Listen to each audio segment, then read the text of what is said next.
ಉತ್ಪಾದಕ ಕ್ಷೇತ್ರ ಅನ್ನೋದನ್ನು ತಲೆಯಿಂದ ತೆಗೆದು ಇದೊಂದು ಉತ್ಪಾದಕ ಕ್ಷೇತ್ರ, ಸಮಾಜಕ್ಕೆ ಬಹಳ ಜರೂರಾಗಿ ಬೇಕಾದ ಒಂದು ಕ್ಷೇತ್ರ, ಸಮಾಜವನ್ನು ಗೌರವಿಸುವ ಪ್ರಜೆಗಳನ್ನ ಸೃಷ್ಟಿ ಮಾಡೋ ಕ್ಷೇತ್ರ ಅನ್ನೋದು ಎಲ್ಲ ಆಡಳಿತ ನಡೆಸೋರ ತಲೆಗೆ ಬರಬೇಕು. ಏನಾಗಿದೆ, ಒಂದು I may be wrong or right ಗೊತ್ತಿಲ್ಲ, ಆಡಳಿತದಲ್ಲಿರೋರಿಗೆ ಅವ್ರಿಗೂ ಕೂಡ I think India is the only country where private schools are called public schools. ಬೇರೆ ಕಡೆ ಎಲ್ಲ public schools are government schools. ನಾನು ಕೇರಳದಲ್ಲಿ ನೋಡಿದ್ದೀನಿ. ಕೇರಳದ ಜನಸಂಖ್ಯೆಯಲ್ಲಿ first preference they will give to government school, second preference aided school, last preference the so called private schools. ಆ ರೀತಿ ಅವ್ರದ್ದು ಅಲ್ಲಿ ವ್ಯವಸ್ಥೆ ಇದೆ.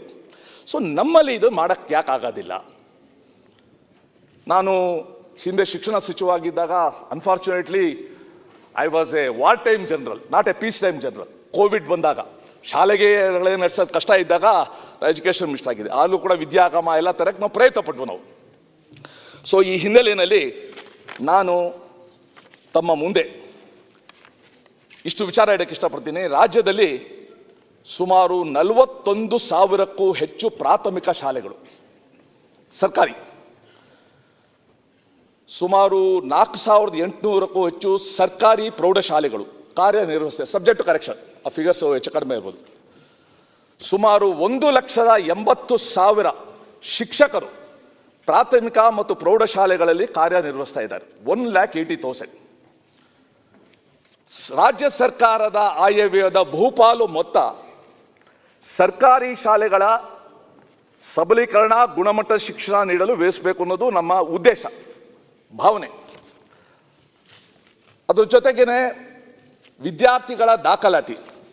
ಕೋವಿಡ್ ಸಮಯದಲ್ಲಿ ನನಗೆ ಚೆನ್ನಾಗಿ ನೆನಪಿದೆ, ಒಂದೇ ವರ್ಷದಲ್ಲಿ ಸರ್ಕಾರಿ ಶಾಲೆಗಳ ಮಕ್ಕಳ ಸಂಖ್ಯೆ 2 ಲಕ್ಷ ಜಾಸ್ತಿ ಆಗಿತ್ತು. ಈಗ ಪ್ರತಿ ವರ್ಷ 2.5ರಿಂದ 3 ಲಕ್ಷ ಕಡಿಮೆ ಆಗ್ತಾ ಇದೆ. ಸನ್ಮಾನ್ಯ ಉಪಾಧ್ಯಕ್ಷರೇ, ವೆಂಕಟಶಿವ ರೆಡ್ಡಿ ಅವರು ಇಲ್ಲಿದ್ದಾರೆ. ಶ್ರೀನಿವಾಸಪುರ ತಾಲೂಕಲ್ಲಿ ಒಂದು ಓಬೇನಹಳ್ಳಿ ಅಂತ, ಓಬೇನಹಳ್ಳಿ ಬಗ್ಗೆ ನಾನು ಸೋಷಿಯಲ್ ಮೀಡಿಯಾದಲ್ಲಿ ನೋಡಿದೆ. ಒಂದು ಸ್ಕೂಲು, ಗೌರ್ಮೆಂಟ್ ಸ್ಕೂಲ್, ಕಿರಿಯ ಪ್ರಾಥಮಿಕ ಶಾಲೆ.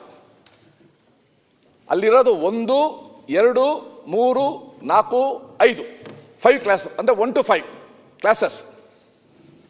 ಇಡೀ ಸ್ಕೂಲಲ್ಲಿರೋದು ಒಬ್ಬಳೇ ಹುಡುಗಿ, ನಂದಿನಿ ಅಂತ.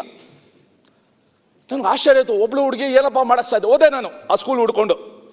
ಹೋಗ್ಬಿಟ್ರೆ ಆ ಸ್ಕೂಲಲ್ಲಿ ಆ ಟೀಚರ್ ಅವತ್ತು ರಜಾ. ಅದಕ್ಕೆ ಮೇಷ್ಟ್ರು ಬೇರೆ ಊರಿಂದ ಬಂದಿದ್ದೆ, ನಾನು ಬರೋದೇನು ಗೊತ್ತಿತ್ತೋ ಏನೋ ಗೊತ್ತಿಲ್ಲ, ಅವ್ನು ಬಂದು ಏನೋ ಪಾಠ ಮಾಡ್ತಾನೆ ಬಾಬು, ಮೇಷ್ಟ್ರು ಮಾಡ್ತಾ ಇದ್ದಾರೆ. ನಾ ಹುಡುಗಿ ಅವ್ರನ್ನ ಕಳಿಸ್ಬಿಟ್ಟು ಆ ಹುಡುಗಿ ಮುಂದೆ ಕೂತ್ಕೊಂಡು ಒಂದು ಪಾಠ ಓದಿಸ್ದೆ, ಒಂದು ಪದ್ಯ ಕೇಳಿದೆ, ಒಂದು ಲೆಕ್ಕ ಕೇಳಿದೆ. ಆಮೇಲೆ ಕೇಳಿದೆ, ಬೆಳಗ್ಗೆಯಿಂದ ನಿಮ್ಗೆ ಏನೇನು ಪೀರಿಯಡ್ಸ್ ಇರುತ್ತೆ ಅಂತ. ಆ ಹುಡುಗಿ ಹೇಳ್ತು, ಪಾಪ ಐ ಸ್ಟಿಲ್ ರಿಮೆಂಬರ್ ಆ ಬ್ರೈಟ್ ಐಸು, ಆ ಯೂನಿಫಾರ್ಮು, ಆ ಉತ್ಸಾಹ ಮುಖದಲ್ಲಿ. ಒಬ್ಬಳೇ ಇದ್ರು ಕೂಡ ಅವಳು ಬೆಳಗ್ಗೆ ಇಂಗ್ಲೀಷ್ ಇರುತ್ತೆ, ಆಮೇಲೆ ಕನ್ನಡ ಇರುತ್ತೆ, ಆಮೇಲೆ ಮ್ಯಾಥ್ಸ್ ಇರುತ್ತೆ, 5th ಪೀರಿಯಡು ಸ್ಪೋರ್ಟ್ಸ್ ಇರುತ್ತೆ ಅಂದು. ಸ್ಪೋರ್ಟ್ಸು ಏನು ಮಾಡ್ತೀಯಮ್ಮ ಒಬ್ಬಳೇ? ಸೊ ಒಬ್ಬಳೇ ಆಟ ಆಡ್ಕೊಡ್ತೀನಿ ಸರ್ ಅಂದರು. That was A chilling experience for me. ನಾವು ಹುಡುಗಿ ಬಾಲ್ಯನ ಕಿತ್ಕೋತಾ ಇಲ್ವಾ ಅಂತ ಅನ್ನಿಸ್ತು.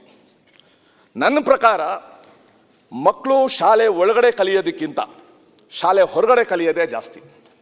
ಫ್ರೆಂಡ್ಸ್ ಇರಬೇಕು, ಆಟ ಆಡಬೇಕು, ಜಗಳ ಆಡಬೇಕು, ಮತ್ತು ಸ್ನೇಹಿತರಾಗಬೇಕು. ಇದು ಜೀವನದ ಕಲಿಕೆಯ ಭಾವ.